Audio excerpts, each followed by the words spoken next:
Bonjour à tous et à toutes. Alors aujourd'hui, je vais vous raconter l'histoire de deux personnes, deux amis, un homme et une femme, un prêtre et une ancienne prostituée qui, contre toute attente, se sont alliés, créer ensemble une association. Germaine Campion est née en 1905 à Paramé, un quartier de Saint-Malo. Son père est charpentier de marine. Elle a 4 frères et sœurs dont 3 sont morts en bas âge. Elle n'aime pas vraiment l'école, c'est une jeune fille rebelle. Elle écrit elle-même qu'elle a un caractère un peu fou, un peu corsaire.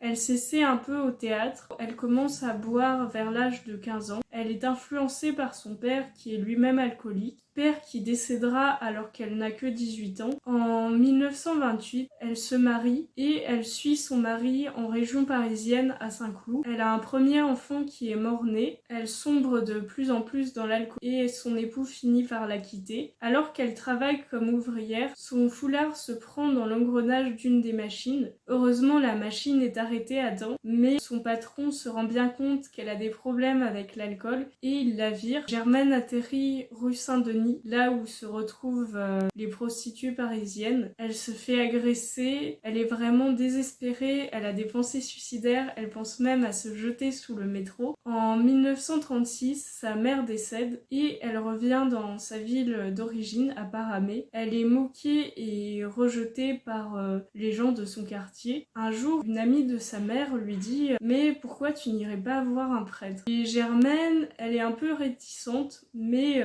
elle finit par accepter et elle va faire une rencontre qui va bouleverser sa vie. André-Marie Talvas est né en 1907 à Chauvigné en Bretagne. Il vient lui aussi d'une famille plutôt modeste. Sa mère est débiteuse de boissons et son père est un ouvrier qui travaille le bois. Il arrête l'école à 12 ans pour travailler dans l'atelier avec son père. Alors qu'il est un jeune adulte, il rencontre un curé. Progressivement, il se dit que lui aussi, il sent qu'il a une vocation, qu'il veut devenir prêtre. À 20 ans, il entre au séminaire. À 22 ans, il effectue son service militaire au 8e régiment de Versailles. Il découvre la capitale et surtout le quartier de Pigalle, le quartier chaud qui était le quartier des maisons closes et qui est aujourd'hui devenu le quartier des sex shops. Il est vraiment attristé par la misère et par la situation des personnes prostituées. En 1935, après de nombreuses années d'études, il est ordonné prêtre. Il est proche de la JOC, la Jeunesse ouvrière chrétienne, un groupe catholique d'éducation populaire plutôt destiné aux ouvriers et plutôt proche de la gauche, voire de l'extrême gauche. En 1937, Germaine va voir André et elle lui confie sa détresse. André lui dit « Vous êtes malade, madame, mais un jour vous guérirez ». Les deux deviennent de bons amis et restent en contact. Germaine est d'abord placée dans un couvent. Elle travaille dans un tabac, elle effectue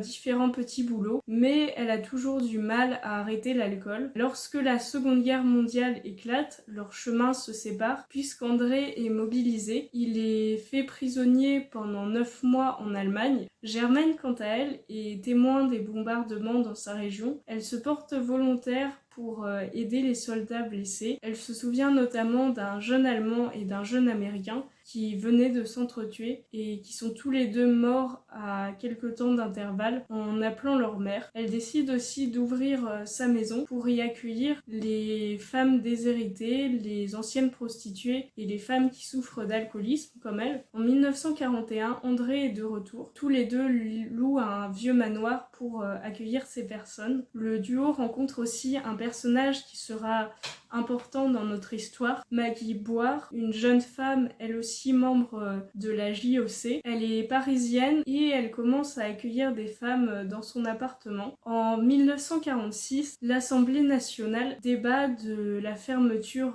des maisons closes et Germaine et André vont fonder leur propre association, le Nid. Pourquoi est-ce qu'elle s'appelle le Nid ? Il y a plusieurs théories. La plus probable, c'est qu'il y avait des jeunes filles qui étaient accueillies chez Maggie Boire. Les jeunes filles étaient joyeuses, elles chantaient des chansons et André a dit on chante comme dans un nid d'oiseaux et du coup l'idée du nid est restée. Donc le Nid, c'est une association abolitionniste.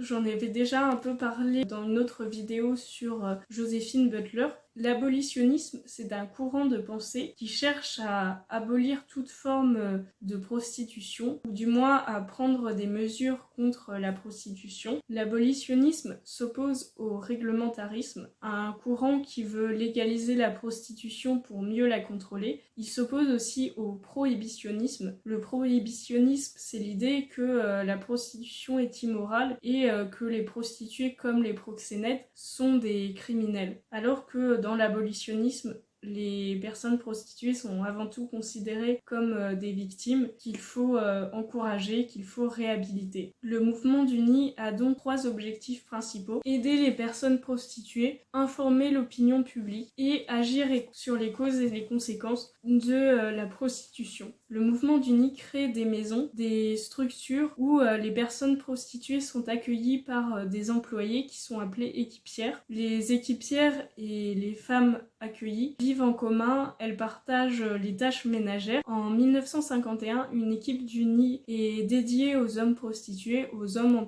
difficulté. L'association Le Nid est aussi liée à l'association Vie Libre, une association qui aide les alcooliques à s'en sortir. En 1966, André est reçu par le pape Paul VI. Exceptionnellement, il demande à ce que ce soit du jus de pomme qui soit consacré et non pas du vin. Et cette demande exceptionnelle est acceptée. Il va se faire entendre au sein de l'Église catholique et va aussi pousser l'Église à adopter une position contre la prostitution. En 1973, il se rend dans divers pays d'Afrique, dont le Sénégal, la Côte d'Ivoire et le Cameroun. Dans les années 1970, l'association Le Nid se professionnalise et en même temps se laïcise. Il y a d'ailleurs une scission entre l'Amicale du Nid qui regroupe les différents centres d'accueil et le mouvement du Nid qui est surtout composé de militants et qui organise d'autres actions plus vastes. Progressivement, le mouvement du Nid s'intéresse aussi à la question de la prostitution des mineurs. En 1996, il participe à l'édition d'une bande dessinée destinée à un jeune public, Pour toi Sandra. Aujourd'hui, cette association réalise des permanences pour les personnes prostituées. Elle organise aussi des interventions scolaires dans les écoles. Elle a sa propre revue Prostitution et Société. André est décédée en 1992 et Germaine est elle aussi décédée